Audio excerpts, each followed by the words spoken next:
आदित्य सुरजेवाला। मेरे हरियाणा और कैथल के सारे निवासियों, मैं आप सबका धन्यवाद करता हूं। आप सबके आशीर्वाद के साथ आज मैं यहाँ खड़ा हूं और आज राज्यपाल जी के अभिभाषण के बारे में हमारी चर्चा चल रही है। जो ये राज्यपाल जी का अभिभाषण होता है, ये एक प्रदेश में नई सोच का रास्ता दिखाने के लिए होता है। ये हमारे प्रदेश को एक भविष्य का आईना दिखाने के लिए होता है। ये प्रदेश के गरीब, प्रदेश के किसान, प्रदेश के मजदूर, प्रदेश के महिलाओं और युवाओं को एक नया रोड मैप दिखाने के लिए होता है। लेकिन दुर्भाग्य की बात है कि जो हमारा मौजूदा गवर्नर एड्रेस, राज्यपाल अभिभाषण था, वो बगैर काम के एक गुणगान की खाली लिफाफा बनकर रह गया था।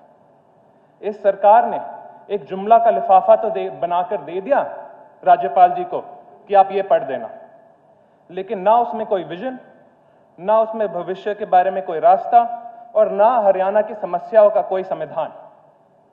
तो आप बताइए, क्या करेंगे हमारे युवा? मैं खुद युवा हूं, युवाओं के बारे में बात करना चाहता हूं।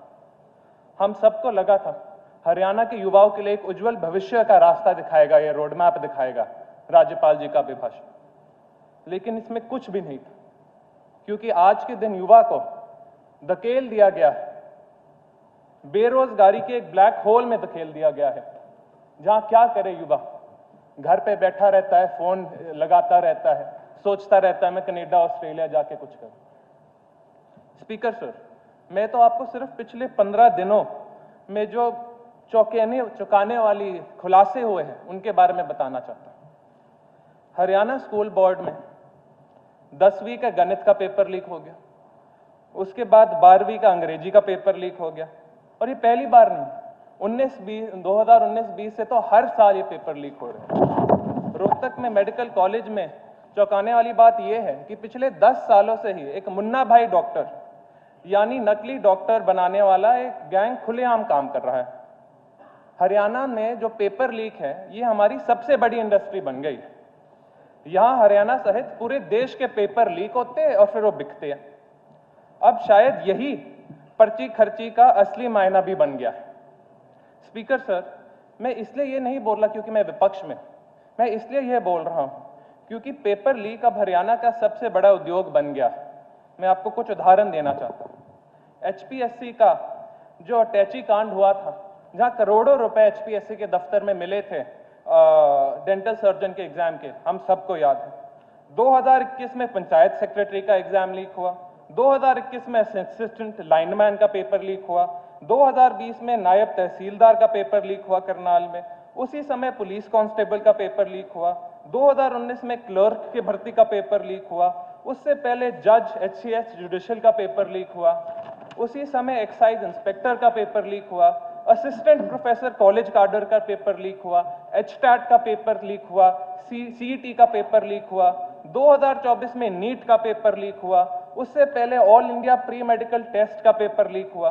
और ये सिर्फ हरियाणा प्रदेश के पेपर नहीं, ये तो बाहर के पेपर भी। 2021 में एयरफोर्स एयरमैन रिक्रूटमेंट स्कैम हुआ, उससे पहले केबीएस मतलब केंद्रीय विद्यालय संगठन का टीजीटी का पेपर 2023 में लीक हुआ। जम्मू कश्मीर का सब इंस्पेक्टर का पेपर हरियाणा में लीक हो रहा है और बेचा जा रहा है। दिल्ली कोर्ट के केंद्रीय विद्यालय का पेपर हरियाणा में लीक होकर बेचा जा रहा है। इलाहाबाद हाईकोर्ट का असिस्टेंट रेवेन्यू ऑफिसर का पेपर यहां लीक होकर यहां बेचा जा रहा है। स्पीकर सर, ये तो बहुत सारे एग्जाम्पल दे सकता हूं मैं तो 7 के 7 मिनट यहीं चले जाएंगे। ये तो नई इंडस्ट्री बन गई है हरियाणा में पेपर लीक की। पिछले 10 साल में और कोई नई इंडस्ट्री ना आई हो हरियाणा में, लेकिन पेपर लीक की इंडस्ट्री अब हरियाणा की नंबर 1 इंडस्ट्री बन गई। लेकिन गवर्नर एड्रेस में, राज्यपाल जी के अभिभाषण में हमने इसके बारे में बात ही नहीं की। और ये सिर्फ पेपर लीक की बात नहीं, हमारी पढ़ाई की भी ऐसी स्थिति हो गई। स्पीकर साहब, महात्मा गांधी जी, पंडित नेहरू जी, बाबा साहब अंबेडकर जी कहते थे पढ़ेंगे तभी बढ़ेंगे। लेकिन आज पढ़ाई की इतनी बुरी स्थिति है हरियाणा में, आप किसी भी जवान साथी से पूछो वो आपको बताएंगे। मैं आपको थोड़े से फैक्ट्स बताना चाहता हूं। हाल ही में आरटीआई रिप्लाई में हमें पता चला गवर्नमेंट एंड एडेड कॉलेजेस में लेक्चरर और प्रोफेसर में 7,986 पोस्ट मंजूर है। उसमें सिर्फ 4,465 पोस्ट, उसमें 4,465 पोस्ट तो खाली पड़ी है। इसका मतलब 56% पोस्ट तो खाली पड़ी। कॉलेज कैसे चलेगा हमारा? हम ऐसी स्थिति पे आ गए हैं कि ये मैं नहीं बता रहा, ये मोदी सरकार का नीति आयोग अपने खुद के एक्सपैंडिंग क्वालिटी। एक मिनट देखो वो सर, मैं तो एक बात कोई बात नहीं सर, मेरा भी हम बोलते नहीं है, मगर एक बात के लिए वैसे बोल नहीं रहे, सारा शुरू तो अब तक झूठ ही बोल रहे थे, हमने टोके नहीं। मगर एक निवेदन करूंगा सर, अभी हमने जो 20 किलोमीटर के दायरे में जो कॉलेज खोले हैं उनकी जो संख्या बढ़ी है, कॉलेज बड़े हैं, हमने बनाए हैं, उसके लिए रिक्रूटमेंट के लिए HPSC को बोला हुआ है वो तैयारी करें, क्योंकि कॉलेज अभी बने। अब इसलिए लग रहा है कि भी इतनी सीट खाली है, इतनी खाली, ठीक है वो है, तो उसकी प्रक्रिया जारी है। इन्हीं कॉलेजों के बारे में मैं बात करना चाहता हूँ। कुछ गरिमा संरक्षित है, वो बोल रहे थे हमारे अजीत, अब चुपचाप रहे। क्या क्या उन्होंने कहा, जवाब दे देंगे ना, कोई बोलेगा। कोई बात नहीं कही है। देखिए हुड्डा साहब मेरी बात सुनिए, मैं कभी गलत नहीं कहता, ना कोई बात ऐसी कहता हूँ। मैंने एक बात बताई कि ये जो कॉलेजों की संख्या बढ़ी है, इसमें वो हुई। जब हम कॉलेजों की बात कर ही रहे हैं, तो जैसे मैं बोल रहा था, नीति आयोग की खुद की report expanding quality higher education to state public universities में कहा गया है कि हरियाणा में quality of education, density of education, gross enrolment ratio और ऐसे हायर एजुकेशन के सारे क्राइटेरिया में हरियाणा बहुत पिछड़ा हुआ है। हमारी पब्लिक यूनिवर्सिटी की रैंकिंग में पहले टॉप 100 पब्लिक यूनिवर्सिटीज में हरियाणा की एक भी पब्लिक यूनिवर्सिटी नहीं आती। तो हम कैसे बोल सकते हैं हम शिक्षा में अच्छा कर रहे हैं? हमारी स्कूलों की भी यही स्थिति है। 487 प्राइमरी स्कूल में एक भी टीचर नहीं। फिर ये भाजपा सरकार बोल देती है हम रैशनलाइजेशन कर रहे हैं, तो रैशनलाइजेशन के नाम पर प्राइमरी टीचर की 5313 पोस्ट हम कम कर देते। पहले हमारे स्कूलों में टीचर ही नहीं, उसके बाद आप रैशनलाइजेशन में और टीचरें कम कर रहे हो, तो कैसे पढ़ेंगे हमारे बच्चे, कैसे बढ़ेंगे हमारे बच्चे? हरियाणा के स्कूलों में, और ये आज के न्यूज आर्टिकल के हिसाब से 15,692 से नहीं 15,600 पोस्ट खाली पड़ी, तो हरियाणा आगे कैसे बढ़ेगा? ये चर्चा गवर्नर एड्रेस में हम करते ही नहीं, हम तो ढंडोरा पीटते रहते हैं, देखो हमने कितना कुछ कर लिया।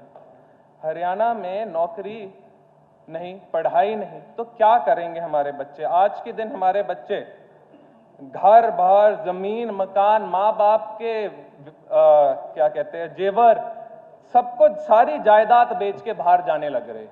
और जब ये बच्चे बाहर जा रहे हैं तो ये हमारी सरकार उनकी मदद करने के लिए, उनकी सपोर्ट करने के लिए कुछ करती नहीं।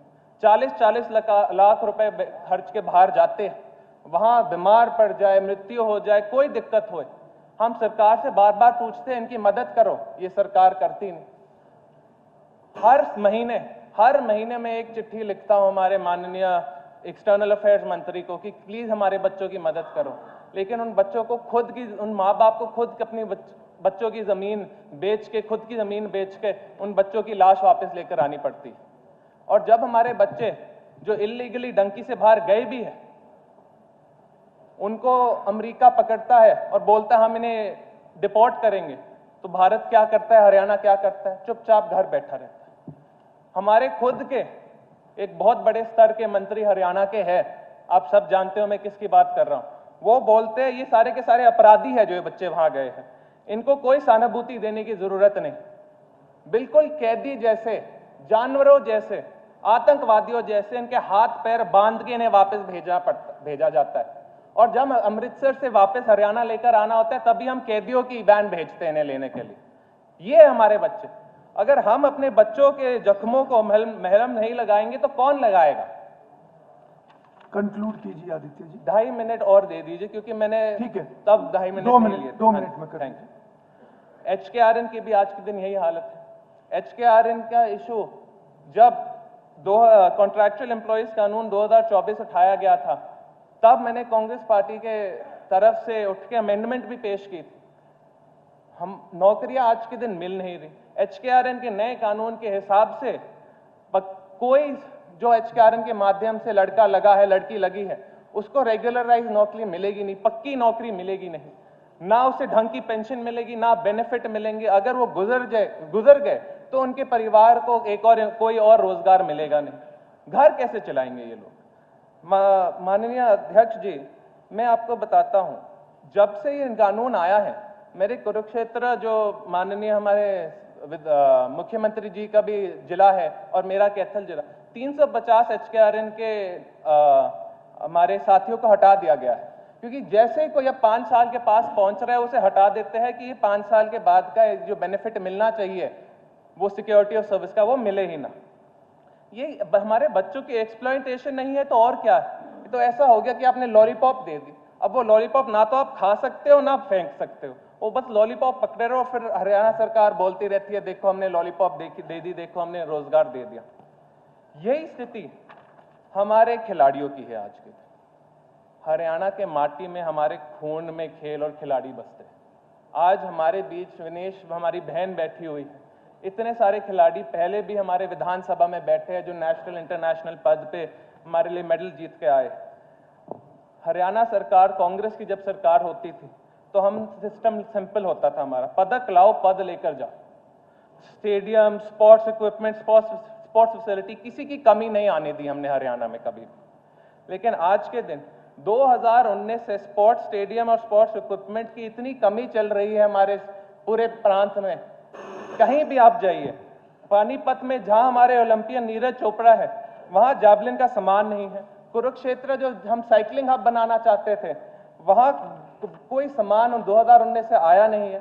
टाइकोंडो के सेंसर नहीं है अंबाला में। वेट लिफ्टिंग की नर्सरी में 17 साल पुराना सामान है। रोहतक के एथलेटिक ट्रैक बिल्कुल टूट गया है। सोनीपत की रेसलिंग एकेडमी पे ताला लगा हुआ है।